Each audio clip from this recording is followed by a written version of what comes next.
1 April 2026 पासून पर्यावरण tax दुप्पट होणार आहे। त्यामुळे नागरिकांनी दक्षता घेऊन ज्यांच्या गाड्यांना 15 वर्षे होऊन गेलेले आहेत अशा वाहन मालकांसाठी उद्या 31 मार्च 2026 रोजी आरटीओ फुले नगर येथे 15 वर्षे झालेल्या गाड्यांचे फिटनेस सर्टिफिकेट संदर्भातील कामे सुरू राहणार असल्याचे उपप्रादेशिक परिवहन अधिकारी स्वप्नील भोसले यांनी प्रसिद्धी पत्रकाद्वारे कळवले आहे। तरी नागरिकांनी उद्या आपल्या गाड्या पासिंग करून घेण्यात याव्यात। या वेळेत काही वाहनधारकांनी फुलेनगर आरटीओ व संगम ब्रिज आरटीओ येथे मोबाईल नंबर अपडेट करण्यासाठी क्लार्कची नियुक्ती जर केली तर नागरिकांना फी भरणे शक्य होईल अशी मागणी देखील केली आहे। पुणे आरटीओ मध्ये आपण विश्रांतवाडी या ठिकाणी ज्या ठिकाणी गाड्यांना एक्सटेन्शन करून मिळतं 5 वर्षाचं अशा ठिकाणी आलेलो आहोत। तर सध्या शासनाने एक GR काढलेला आहे का 1 एप्रिलपासून त्यांचा पर्यावरण टॅक्स वाढणार आहे खाजगी गाड्यांचा। त्या संदर्भात या ठिकाणी एक वाहन मालक आलेले आहेत। काय सांगाल तुम्ही या तुम्हाला जे काही आता हे मिळतोय बेनिफिट मिळतोय त्या संदर्भात इतर नागरिकांना तुम्ही काय सांगाल? नमस्कार, मी मनोज एरंडकर।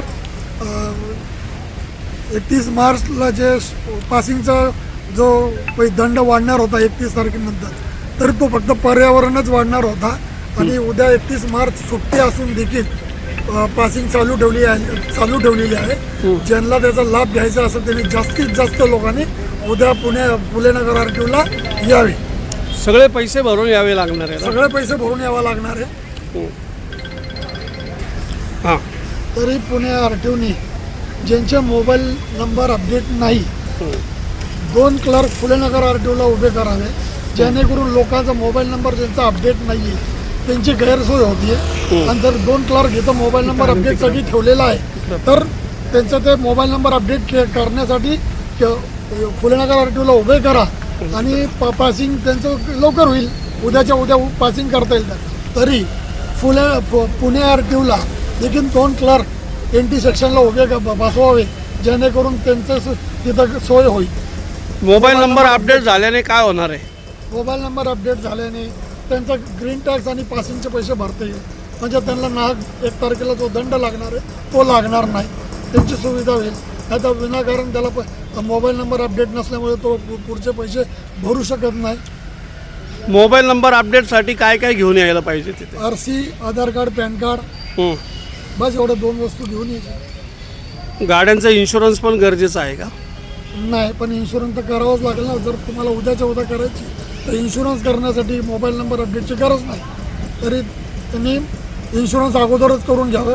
31 तारखेला तुम्ही जर इन्शुरन्स केला तर तो 1 तारखेला अपडेट होईल, म्हणजे तुम्हाला दंड लागेल। हे होतं फुलेनगर आरटीओ या ठिकाणी आपण आलेलो आहोत।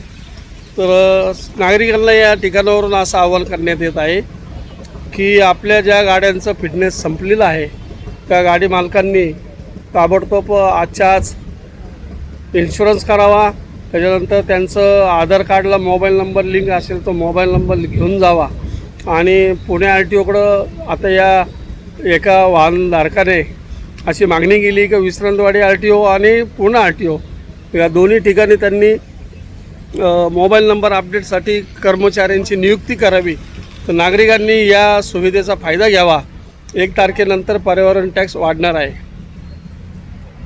अशाच नवनवीन बातम्या व घडामोडी पाहण्यासाठी आमच्या चॅनलला लाईक, शेअर व सबस्क्राईब करा। टॉप न्यूज पुणे जाहिराती व बातम्या देण्यासाठी संपर्क मुख्य संपादक कैलास गायकवाड।